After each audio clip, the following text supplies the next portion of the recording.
Hello ಕನ್ನಡಿಗ ಶರಣು ಶರಣಾರ್ಥಿ ಪ್ರೀತಿಯ ಸ್ನೇಹಿತರೆ, ಇವತ್ತಿನ ನಮ್ಮ ಒಂದು ಜಾಬ್ ಸರ್ಚ್ನಲ್ಲಿ ಏನಪ್ಪಾ ಅಂತ ಹೇಳಿದ್ರೆ SSG ನೇಮಕಾತಿ 2025 ಅಂದ್ರೆ GD ಕಾನ್ಸ್ಟೇಬಲ್ ರಿಕ್ವೈರ್ಮೆಂಟ್ 2025. ಒಟ್ಟು ಇಲ್ಲಿ 2587 ಕಾನ್ಸ್ಟೇಬಲ್ ಹುದ್ದೆಗಳ ಅರ್ಜಿಗಳನ್ನು ಆಹ್ವಾನಿಸಲಾಗಿದೆ. ಕೇವಲ ಇಲ್ಲಿ 10ನೇ ತರಗತಿ ಪಾಸ್ ಆಗಿರ್ತಕ್ಕಂಥ ಅಭ್ಯರ್ಥಿಗಳು ಹುದ್ದೆಗೆ ಅರ್ಜಿಗಳನ್ನ ಸಲ್ಲಿಸಬಹುದಾಗಿದೆ.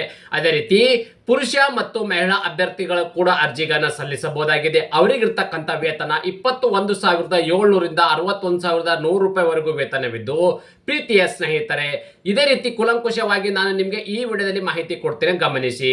ಈ ಫುಲ್ ನೋಟಿಫಿಕೇಶನ್ ಬಗ್ಗೆ ನಾನು ವಿವರವನ್ನು ಕೊಡೋಕ್ಕಿಂತ ಮುಂಚೆ ಒಂದು 2 ಮಾತುಗಳನ್ನು ನಿಮಗೆ ಇಲ್ಲಿ ಹೇಳಲು ಬಯಸುತ್ತೇನೆ. ಏನಪ್ಪಾ ಅಂತ ಹೇಳಿದ್ರೆ, ಪ್ರೀತಿಯ ವಿದ್ಯಾರ್ಥಿಗಳೇ, ತಾವುಗಳು ಇಲ್ಲಿ ಗಮನಿಸಬಹುದು, ಕರ್ನಾಟಕದಲ್ಲಿ ಒಳ ಮೀಸಲಾತಿಗಳಿಂದ ಏನು ಬಹುತೇಕ ಹುದ್ದೆಗಳು ಅಂದ್ರೆ ಅದರಲ್ಲಿ ಮುಖ್ಯವಾಗಿ ಕಾನ್ಸ್ಟೇಬಲ್ ಇರ್ತಕ್ಕಂಥ ಹುದ್ದೆಗಳು, ಪೊಲೀಸ್ ಇಲಾಖೆಗೆ ಸಂಬಂಧಪಟ್ಟ ಹುದ್ದೆಗಳು ಏನು ಇಲ್ಲಿವರೆಗೂ ಕಾಲ್ಫಾರ್ಮನೆ ಮಾಡಿಲ್ಲ. ಬಹುತೇಕ ಹುದ್ದೆಗಳು ರಿಕ್ವೈರ್ಮೆಂಟ್ ಕರ್ನಾಟಕದಲ್ಲಿ ವೇಕೆನ್ಸಿಗಳು ಇದ್ದರೂ ಕೂಡ ರಾಜ್ಯ ಸರ್ಕಾರ ಒಳ ಮೀಸಲಾತಿ ಮತ್ತು ವಯೋಮಿತಿ ಒಂದು ಗೊಂದಲದಲ್ಲಿ ಮತ್ತು ಈ ತರದ ಒಂದು ಹೋರಾಟಗಳು ನಡೀತಾ ಇರೋದ್ರಿಂದ ಯಾವುದೇ ಕೂಡ ರಿಕ್ವೈರ್ಮೆಂಟ್ ಆಗಿಲ್ಲ.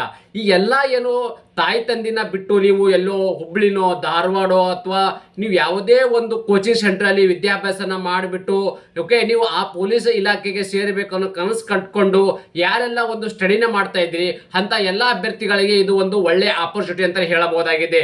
ನೀವು ಏನಪ್ಪ ಮಾಡಬೇಕಪ್ಪ ಅಂತಂದ್ರೆ, ನೀವು ಪೊಲೀಸ್ ಅಂದ್ರೆ ಕರ್ನಾಟಕ ಪೊಲೀಸ್ ಇಲಾಖೆಗೆ ಒಂದೇನ ಅಪ್ಲಿಕೇಶನ್ ಹಾಕೋದನ್ನ ಬಿಟ್ಬಿಟ್ಟು ನೀವು ಈ ತರದ ಒಂದು ಭಾರತ ಸರ್ಕಾರದ ಹುದ್ದೆಗೆ ಕೂಡ ಅರ್ಜಿಗಳನ್ನ ಸಲ್ಲಿಸಬೇಕಾಗತ್ತೆ. ಯಾಕಪ್ಪ ಅಂತಂದ್ರೆ ನಿಮ್ಮ ಮೇಲಿರ್ತಕ್ಕಂಥ ಒಂದು ಫ್ಯಾಮಿಲಿ ಜವಾಬ್ದಾರಿಗಳನ್ನ ಕಮ್ಮಿ ಮಾಡ್ಕೋಬೇಕು. ನೀವು ಜವಾಬ್ದಾರಿಗಳನ್ನ ತಗೋಬೇಕಪ್ಪ ಅಂತಂದ್ರೆ ನಿಮ್ಮ ಕಲ್ತಿರ್ತಕ್ಕಂಥ ವಿದ್ಯಾವನ್ನ ಇಲ್ಲಿ ಕೂಡ ನೀವು ಅದನ್ನ ಪರ್ಫಾರ್ಮೆನ್ಸ್ ಚೆನ್ನಾಗಿ ಮಾಡಿದರೆ ಇದರಲ್ಲಿ ಕೂಡ ನೀವು ಜಾಬ್ ಅನ್ನ ಪಡೆಯಬಹುದಾಗಿದೆ.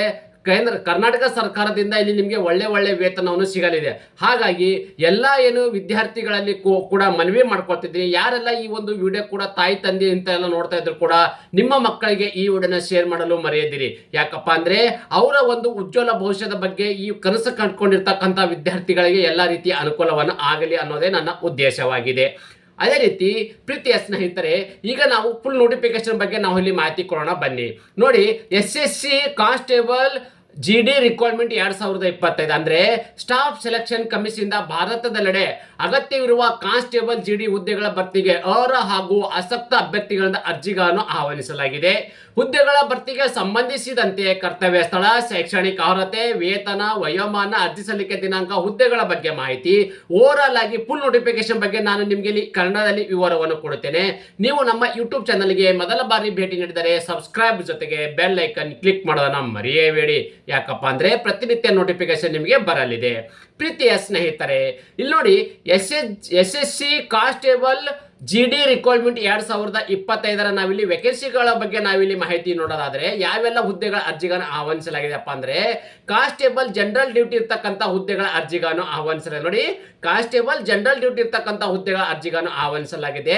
ಕರ್ತವ್ಯ ಸ್ಥಳ ಎಲ್ಲಿಯಪ್ಪ ಅಂದ್ರೆ, ಹುದ್ದೆಗೆ ಆಯ್ಕೆಯಾಗಿರುವ ಅವರ ಅಭ್ಯರ್ಥಿಗಳು ಭಾರತದಲ್ಲೇ ಕೆಲಸವನ್ನು ನಿರ್ವಹಿಸಬೇಕಾಗುತ್ತೆ. ಯಾಕಪ್ಪ ಅಂದ್ರೆ ಇದು ಕೇಂದ್ರ ಸರ್ಕಾರದ ಹುದ್ದೆ ಆಗಿರೋದ್ರಿಂದ ಭಾರತಾದ್ಯಂತ ಈ ಹುದ್ದೆಗೆ ಆಯ್ಕೆಯಾಗಿರ್ತಕ್ಕಂಥ ಅಭ್ಯರ್ಥಿಗಳು ಕೆಲಸವನ್ನ ನಿರ್ವಹಿಸಬೇಕಾಗತ್ತೆ. ಅದೇ ರೀತಿ ಖಾಲಿ ಇರುವ ಹುದ್ದೆಗಳ ಸಂಖ್ಯೆ ಎಷ್ಟು ಅಪ್ಪ ಅಂತಂದ್ರೆ, ಒಟ್ಟು ಭಾರತಾದ್ಯಂತ ಕರೆದಿರ್ತಕ್ಕಂಥ ಹುದ್ದೆಗಳ ಸಂಖ್ಯೆ ಎಷ್ಟು ಅಂತ ನೋಡಿದ್ರೆ 1548 ಹುದ್ದೆಗಳ ಅರ್ಜಿಗಳನ್ನು ಆಹ್ವಾನಿಸಲಾಗಿದೆ, ಭಾರತಾದ್ಯಂತ ಇರ್ತಕ್ಕಂಥ ಹುದ್ದೆಗಳು. ಅದೇ ರೀತಿ ತಾವುಗಳು ಇಲ್ಲಿ ಗಮನಿಸಬಹುದು, ಯಾವ ಎಲ್ಲ ಪೋಸ್ಟ್ ಇರ್ತಕ್ಕಂಥ ಯಾವ ಒಂದು ಇಲಾಖೆಗಳಲ್ಲಿ ಹುದ್ದೆಗಳನ್ನು ಕರೆದಿದ್ದಾರೆ, ಪುರುಷ ಅಭ್ಯರ್ಥಿಗಳು ಎಷ್ಟು ಇದರಲ್ಲಿ, ಮಹಿಳೆ ಅಭ್ಯರ್ಥಿಗಳು ಎಷ್ಟು ಅದರಲ್ಲಿ ಅಂತ ನಾವು ಇಲ್ಲಿ ನೋಡಿದ್ರೆ ಕುಲಂಕುಷವಾಗಿ ನೋಡಿ, BSF ಹುದ್ದೆಗೆ ಸಂಬಂಧಪಟ್ಟ ಅಭ್ಯರ್ಥಿಗಳಿಗೆ 524 ಪುರುಷ, 92 ಮಹಿಳಾ ಅಭ್ಯರ್ಥಿಗಳಿದ್ದಾರೆ. CISF ಇರ್ತಕ್ಕಂಥ ಏನು ಹುದ್ದೆಗೆ ಸಂಬಂಧಪಟ್ಟವರಿಗೆ ಅಂದ್ರೆ ಇಲಾಖೆಗೆ ಸಂಬಂಧಪಟ್ಟವರಿಗೆ ಇಲ್ಲಿ 13,135 ಹುದ್ದೆಗಳ ಅರ್ಜಿಗಳನ್ನು ಆಹ್ವಾನಿಸಲಾಗಿದೆ. ಮಹಿಳಾ ಅಭ್ಯರ್ಥಿಗಳಿಗೆ ಇಲ್ಲಿ 1,460 ಹುದ್ದೆಗಳಿದ್ದು, CRCF ಇಲಾಖೆಗೆ ಸಂಬಂಧಪಟ್ಟ ಅಭ್ಯರ್ಥಿಗಳಿಗೆ 5,366 ಪುರುಷ ಅಭ್ಯರ್ಥಿಗಳಿದ್ದಾರೆ.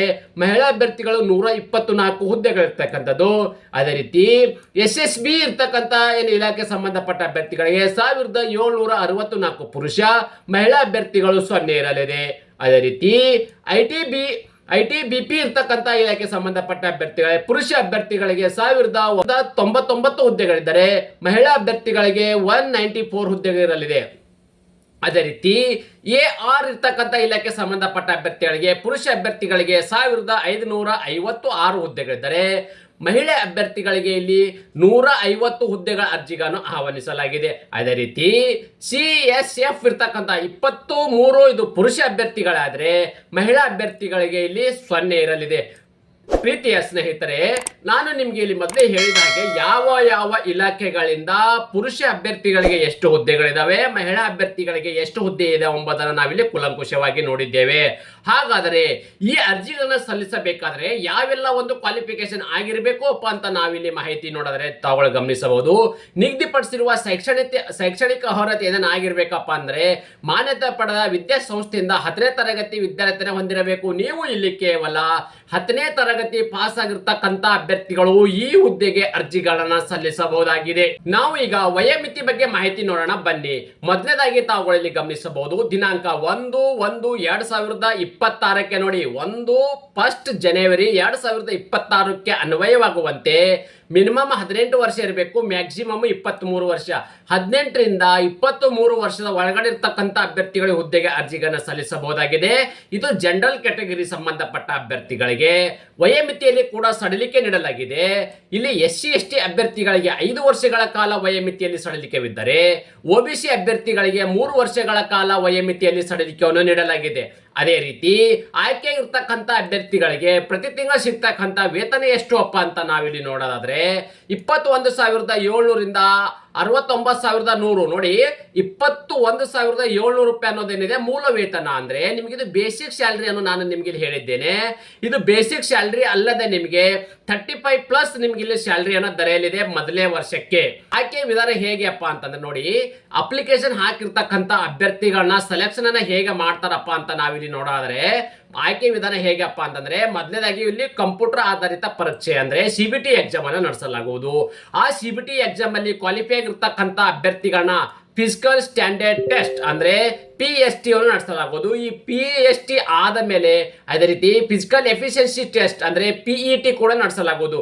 ಇದರಲ್ಲಿ ಕ್ವಾಲಿಫೈ ಆಗಿರ್ತಕ್ಕಂಥ ಅಭ್ಯರ್ಥಿಗಳನ್ನ ವೈದ್ಯಕೀಯ ಪರೀಕ್ಷೆ ಅಂದ್ರೆ ಮೆಡಿಕಲ್ ಎಕ್ಸಾಮಿನೇಷನ್ ಮಾಡಿ ಕೊನೆಗೂ ಇಲ್ಲಿ ದಾಖಲೆ ವೆರಿಫಿಕೇಶನ್ ಅಂದ್ರೆ ನಿಮ್ಮಿರ್ತಕ್ಕಂಥ ಡಾಕ್ಯುಮೆಂಟ್ ವೆರಿಫಿಕೇಶನ್ ಮಾಡಿ ಮೆರಿಟ್ ಆಧಾರದ ಮೇಲೆ ಅಭ್ಯರ್ಥಿಗಳನ್ನ ಇಲ್ಲಿ ನೇಮಕಾತಿ ಮಾಡಲಾಗುವುದು.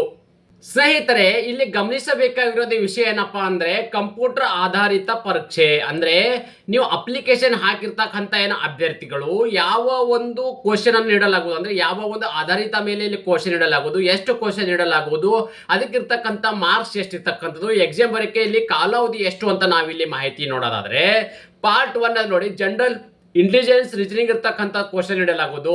ನಂಬರ್ ಆಫ್ ಕ್ವಶನ್ಸ್ ಇರ್ತಕ್ಕಂಥದ್ದು 20 ಕ್ವಶನ್ಗೆ ನಿಮಗೆ ಮ್ಯಾಕ್ಸಿಮಮ್ ಮಾರ್ಕ್ಸ್ ಇರ್ತಕ್ಕಂಥದ್ದು 40 ಮಾರ್ಕ್ಸ್ ಇರ್ತಕ್ಕಂಥದ್ದು. ಅದೇ ರೀತಿ ಪಾರ್ಟ್ B ಅಲ್ಲಿ ಜನರಲ್ ನಾಲೆಜ್ ಮತ್ತು ಜನರಲ್ ಅವೇರ್ನೆಸ್ ಬಗ್ಗೆ ಕ್ವಶನ್ ನೀಡಲಾಗುವುದು. 20 ಕ್ವಶನ್ಗೆ 40 ಮಾರ್ಕ್ಸ್ ಅನ್ನು ನೀಡಲಾಗುವುದು. ಅದೇ ರೀತಿ ಇಲ್ಲಿ ಎಲಿಮಿನೇಟರಿ ಮತ್ತು ಮ್ಯಾಥಮೆಟಿಕ್ಸ್ ಇರ್ತಕ್ಕಂಥದ್ದೇನಿದೆ ಇವರಿಗೆ ಇಲ್ಲಿ ಕೂಡ ಇಲ್ಲಿ 20 ಕ್ವಶನ್ ನೀಡಲಾಗುವುದು, 40 ಮಾರ್ಕ್ಸ್ ಇರ್ತಕ್ಕಂಥದ್ದು. ಅದೇ ರೀತಿ ಪಾರ್ಟ್ D ಅಲ್ಲಿ ಹಿಂದಿ ಅಥವಾ ಇಂಗ್ಲಿಷ್ ಅಂದ್ರೆ ನಿಮಗೆ ಜನರಲ್ ಒಂದು ಹಿಂದಿ ಬಗ್ಗೆ ಅಥವಾ ಇಂಗ್ಲಿಷ್ ನಲ್ಲಿ ನಿಮಗೆ ಜನರಲ್ ಆಗಿ ನಿಮಗೆ ಕ್ವಶನ್ ನೀಡಲಾಗುವುದು. ಅದು ಕೂಡ ಇಲ್ಲಿ ನಿಮಗೆ ಇಲ್ಲಿ 20 ಕ್ವಶನ್ ನೀಡಲಾಗುವುದು, 40 ಮಾರ್ಕ್ಸ್. ಟೋಟಲ್ ಆಗಿ ನಿಮಗೆ ಎಕ್ಸಾಮ್ ಬರೆಯೋದಕ್ಕೆ ಕಾಲಾವಧಿ ಎಷ್ಟಿರ್ತಕ್ಕಂಥದ್ದು 60 ಮಿನಿಟ್ಸ್ ಅಂದ್ರೆ 1 ಅವರದಲ್ಲಿ ನೀವು ಇಷ್ಟು ಒಂದು ಕ್ವಶನ್ಗೆ ಅಂದ್ರೆ 80 ಕ್ವಶನ್ಗೆ ನೀವು ಎಷ್ಟಪ್ಪ ಅಂದ್ರೆ 120 ಮಾರ್ಕ್ಸ್ಗೆ ಅಂದ್ರೆ ನೀವು ಎಕ್ಸಾಮ್ ಅನ್ನ ಬರೀಬೇಕಾಗುತ್ತೆ. ಹಾಗಾದ್ರೆ ಇಲ್ಲಿ ನೋಡಿ ಫಿಸಿಕಲ್ ಸ್ಟ್ಯಾಂಡರ್ಡ್ ಟೆಸ್ಟ್ ಅಂದ್ರೆ ಎತ್ತರ ಎಷ್ಟಿರ್ಬೇಕು, ಹೈಟ್, ಅದ್ರ ಬಗ್ಗೆ ನಾವಿಲ್ಲಿ ಮಾಹಿತಿ ನೋಡೋದಾದ್ರೆ ನೋಡಿ ಎತ್ತರ ಪುರುಷ ಅಭ್ಯರ್ಥಿಗಳು ಎಷ್ಟಿರ್ಬೇಕಪ್ಪ ಅಂದ್ರೆ 170 ಸೆಂಟಿಮೀಟರ್. ಎಷ್ಟು ಎತ್ತರ ಪುರುಷ ಅಭ್ಯರ್ಥಿಗಳಿಗೆ 170 ಸೆಂಟಿಮೀಟರ್ ಇದ್ದರೆ ಮಹಿಳಾ ಅಭ್ಯರ್ಥಿಗಳಿಗೆ 157 ಸೆಂಟಿಮೀಟರ್ ಹೈಟ್ ಇರಬೇಕಾಗತ್ತೆ. ಎದೆಯ ಸುತ್ತಳತೆ ಪುರುಷ ಅಭ್ಯರ್ಥಿಗಳಿಗೆ 80 ಸೆಂಟಿಮೀಟರ್ ಇದ್ರೆ ಮತ್ತು ಕನಿಷ್ಠ ಹಿಗ್ಗುವಿಕೆ 5 ಸೆಂಟಿಮೀಟರ್ ಇರಬೇಕಾಗತ್ತೆ. ನೋಡಿ ಎದೆ ಸುತ್ತಳತೆ ಎಷ್ಟಿರ್ಬೇಕಿರ್ತಕ್ಕಂಥದ್ದು 80 ಸೆಂಟಿಮೀಟರ್ ಇದ್ರೆ ಕನಿಷ್ಠ ಹಿಗ್ಗುವಿಕೆ ಅಂದ್ರೆ ನೀವು ಎದೆ ಉಬ್ಬಿಸಿದಾಗ ಬರ್ತಕ್ಕಂಥ ಒಂದು ಮೆಜರ್ಮೆಂಟ್ ಎಷ್ಟಾಗಿರ್ಬೇಕಪ್ಪ ಅಂದ್ರೆ 85 ಈ ಒಂದು ಮೆಜರ್ಮೆಂಟ್ ಅನ್ನ ಇರಬೇಕಾಗತ್ತೆ. ಅದೇ ರೀತಿ ಫಿಸಿಕಲ್ ಎಫಿಷಿಯನ್ಸಿ ಟೆಸ್ಟ್ ಬಗ್ಗೆ ಕೂಡ ಇಲ್ಲಿ ಮಾಹಿತಿ ನೀಡಿದ್ದಾರೆ. ಎಷ್ಟಪ್ಪ ಅಂದ್ರೆ ರೇಸ್ ಅಂದ್ರೆ ರನ್ನಿಂಗ್ ಅಲ್ಲಿ 5 ಕಿಲೋಮೀಟರ್ ಇರ್ತಕ್ಕಂಥದ್ದು ಏನಿದೆ 25 ಮಿನಿಟ್ಸ್ ಅಲ್ಲಿ, ಅಂದ್ರೆ ನೀವು 5 ಕಿಲೋಮೀಟರ್ 24 ನಿಮಿಷದಲ್ಲಿ ನೀವು ರನ್ನಿಂಗ್ ಅನ್ನ ಮಾಡಬೇಕಾಗತ್ತೆ. ಇದು ಪುರುಷ ಅಭ್ಯರ್ಥಿಗಳಿಗೆ. ಮಹಿಳಾ ಅಭ್ಯರ್ಥಿಗಳಿಗೆ 1.6 ಕಿಲೋಮೀಟರ್ ಏನಿದೆ 8 ನಿಮಿಷದಲ್ಲಿ ನೀವು ಈ ಒಂದು ರನ್ನಿಂಗ್ ಅನ್ನ ನೀವು ಕಂಪ್ಲೀಟ್ ಮಾಡ್ಕೋಬೇಕಾಗತ್ತೆ. ಅದೇ ರೀತಿ ಇಲ್ಲಿ ಇನ್ನೊಂದೇನಪ್ಪ ಅಂದ್ರೆ 1.6 ಕಿಲೋಮೀಟರ್ ಏನು 7 ಮಿನಿಟ್ಸ್ ಅಲ್ಲಿ ಕೂಡ ಪುರುಷ ಅಭ್ಯರ್ಥಿಗಳಿದ್ರೆ 800 ಮೀಟರ್ ಏನಿದೆ 5 ನಿಮಿಷದಲ್ಲಿ ಮಹಿಳಾ ಅಭ್ಯರ್ಥಿಗಳಿಗೆ. ಇಲ್ಲಿ ನೋಡಿ, for candidate other than the those belong the Ladakh reserve. ನೋಡಿ, ಈ ಒಂದು అలాగే ಈ ತರದ ಒಂದು ಕೆಟಗರಿ ಅಂದ್ರೆ ಈ ಒಂದು ಸ್ಪೆಷಲ್ ರಿಸರ್ವ್ ಇರ್ತಕ್ಕಂಥ ಪೋಸ್ಟ್ಗೆ ಸಪರೇಟ್ ಆಗಿರ್ತಕ್ಕಂಥದ್ದು. ಇವೆಲ್ಲವೂ ಕೇಂದ್ರ ಸರ್ಕಾರ ಹುದ್ದೆಗಳಾಗಿರೋದ್ರಿಂದ ಕರ್ನಾಟಕದಲ್ಲಿ ಎಕ್ಸಾಮ್ ಕೇಂದ್ರಗಳು ಎಲ್ಲಿದೆ ಅಂತ ನಾವಿಲ್ಲಿ ಮಾಹಿತಿ ನೋಡೋದಾದ್ರೆ ತಾವುಗಳು ಗಮನಿಸಬಹುದು. ಪರೀಕ್ಷಾ ಕೇಂದ್ರಗಳು ಅಂದ್ರೆ ಬೆಂಗಳೂರು ಸೇರಿದಂತೆ ಬೆಂಗಳೂರು, ಬೆಳಗಾವಿ, ಹುಬ್ಬಳ್ಳಿ, ಕಲಬುರಗಿ, ಮಂಗಳೂರು, ಮೈಸೂರು, ಶಿವಮೊಗ್ಗ, ಉಡುಪಿ, ಬೆಂಗಳೂರು ಸೇರಿದಂತೆ ಕರ್ನಾಟಕದಲ್ಲಿ ಇಷ್ಟು ಒಂದು ಜಿಲ್ಲೆಗಳಲ್ಲಿ ಎಕ್ಸಾಮ್ ಕೇಂದ್ರಗಳನ್ನು ನಿಗದಿಪಡಿಸಲಾಗಿದೆ. ನೀವು ಯಾವ ಒಂದು ಜಿಲ್ಲೆದವರಾಗಿದ್ದೀರಿ ಅಥವಾ ನೇರ್ ಬೈ ಇರ್ತಕ್ಕಂಥ ಜಿಲ್ಲೆಗೆ ನೀವು ಎಕ್ಸಾಮ್ ಅನ್ನ ಚೂಸ್ ಮಾಡ್ಕೋಬಹುದಾಗಿದೆ. ನೀವು ಅದೇ ರೀತಿ ಬೆಂಗಳೂರಿನಲ್ಲೇ ಆಲ್ರೆಡಿ ನೀವು ಕೆಲಸನ ಮಾಡ್ತಾ ಇದ್ರೆ ಡೈರೆಕ್ಟ್ ಆಗಿ ನೀವು ಬೆಂಗಳೂರನ್ನ ಅಲ್ಲಿ ಎಕ್ಸಾಮ್ ಸೆಂಟರ್ ನಾಗಿ ಆಯ್ಕೆ ಮಾಡಿಕೊಳ್ಳಬಹುದಾಗಿದೆ. ಅದೇ ರೀತಿ ಅರ್ಜಿ ಸಲ್ಲಿಕೆ ವಿಧಾನ ಹೇಗಪ್ಪ ಅಂದ್ರೆ ಈ ಎಲ್ಲಾ ಅಭ್ಯರ್ಥಿಗಳು ಹುದ್ದೆಗೆ ಆನ್ಲೈನ್ ಮೂಲಕವೇ ಅರ್ಜಿಗಳನ್ನು ಸಲ್ಲಿಸಬೇಕಾಗುತ್ತೆ. ಈ ಆನ್ಲೈನ್ ಮೂಲಕ ಅರ್ಜಿ ಸಲ್ಲಿಸಬೇಕಾದ್ರೆ ಅಪ್ಲಿಕೇಶನ್ ವೆಬ್ಸೈಟ್ ಏನಿದೆ ಆ ಒಂದು ವೆಬ್ಸೈಟ್ ನನ್ನ ಯೂಟ್ಯೂಬ್ ಡಿಸ್ಕ್ರಿಪ್ಷನ್ ಬಾಕ್ಸ್ ಅಲ್ಲಿ ಅದರ ಜೊತೆಗೆ ವಾಟ್ಸಪ್ ಮತ್ತು ಟೆಲಿಗ್ರಾಮ್ ಅಲ್ಲಿ ಕೂಡ ಲಿಂಕ್ ಅನ್ನು ಕೊಟ್ಟಿರ್ತೀನಿ. ಅದರ ಮೇಲೆ ಕ್ಲಿಕ್ ಮಾಡೋ ಮೂಲಕ ನೇರವಾಗಿ ತಮ್ಮ ಅರ್ಜಿಗಳನ್ನು ಸಲ್ಲಿಸಬಹುದಾಗಿದೆ. ಅದೇ ರೀತಿ ಮುಖ್ಯವಾಗಿ ಗಮನಿಸಬೇಕಾದ ಏನಪ್ಪಾ ಅಂದ್ರೆ ಅರ್ಜಿ ಶುಲ್ಕ. ಅಂದ್ರೆ ಈ ಒಂದು ಅಪ್ಲಿಕೇಶನ್ ಹಾಕೋ ಬಯಸುವ ಅಭ್ಯರ್ಥಿಗಳಿಗೆ ಎಷ್ಟು ಒಂದು ಅರ್ಜಿ ಶುಲ್ಕ ಅನ್ನೋದನ್ನ ನೋಡಾದರೆ ತಾವು ಗಮನಿಸಬಹುದು. ಮಹಿಳಾ, SC, ST, ಮಾಜಿ ಸೈನಿಕ ಅಭ್ಯರ್ಥಿಗಳಿಗೆ ಯಾವುದೇ ಅರ್ಜಿ ಶುಲ್ಕ ಇರುವುದಿಲ್ಲ. ಅಂದ್ರೆ ಇವರಿಗೆ ಅರ್ಜಿ ಶುಲ್ಕದಿಂದ ವಿನಾಯಿತಿಯನ್ನು ನೀಡಲಾಗಿದೆ. ಉಳಿದೆಲ್ಲ ಅಭ್ಯರ್ಥಿಗಳು ಅಂದ್ರೆ ಅದು OBC ಅಭ್ಯರ್ಥಿಗಳು ಮತ್ತು ಜನರಲ್ ಕೆಟಗರಿ ಸಂಬಂಧಪಟ್ಟ ಅಭ್ಯರ್ಥಿಗಳಿಗೆ 100 ರೂಪಾಯಿ ಅರ್ಜಿ ಶುಲ್ಕವನ್ನು ವಿಧಿಸಲಾಗಿದೆ. ಹಾಗಾದ್ರೆ ಈ ಅರ್ಜಿ ಶುಲ್ಕವನ್ನು ಹೇಗೆ ಪಾವತಿ ಮಾಡಬೇಕಪ್ಪ ಅಂತಂದ್ರೆ ಪೇ ಮಾಡೋದಂದ್ರೆ ನೀವು ಆನ್ಲೈನ್ ಅಪ್ಲಿಕೇಶನ್ ಹಾಕಬೇಕಾದರೆ ನೆಟ್ ಬ್ಯಾಂಕಿಂಗ್, ಕ್ರೆಡಿಟ್ ಕಾರ್ಡ್ ಮತ್ತು UPI, ಫೋನ್ ಪೇ ಮುಖಾಂತರ ಈ ಅರ್ಜಿ ಶುಲ್ಕವನ್ನು ಡೈರೆಕ್ಟ್ ಆಗಿ ನೀವು ಪೇ ಮಾಡಬಹುದಾಗಿದೆ.